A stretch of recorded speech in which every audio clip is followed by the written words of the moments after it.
Cytology is simply the study of the structure and the function of cells. You study how cells function, how they behave and interact with their environment. The first man who discovered cells is called Robert Hooke, who is also known as the father of cell biology. What did he do?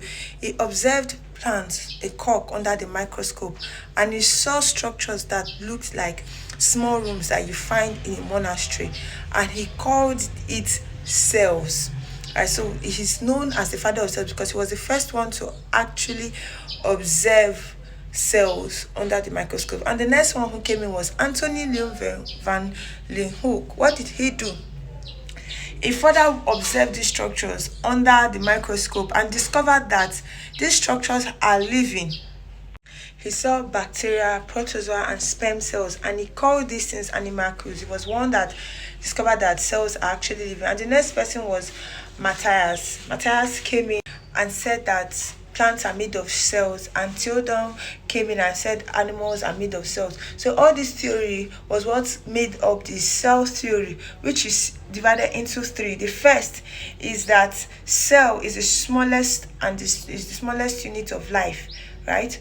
And second, all cells come from pre-existing cells. So no cell just appears. All cells come from pre-existing cells through the process of reproduction. When cells divide and reproduce themselves, that is why we say that all cells come from pre-existing cells, and that all living organisms are made up of cells. Human beings are made up of cells. Our liver, our lungs, they are all a mass clump of cells.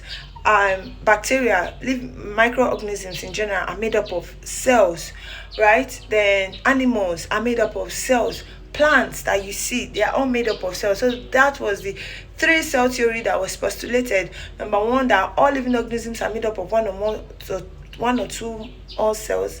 Number two is that all cells come from pre-existing cells. And number three is that cells is the smallest and structural unit of life. Thank you.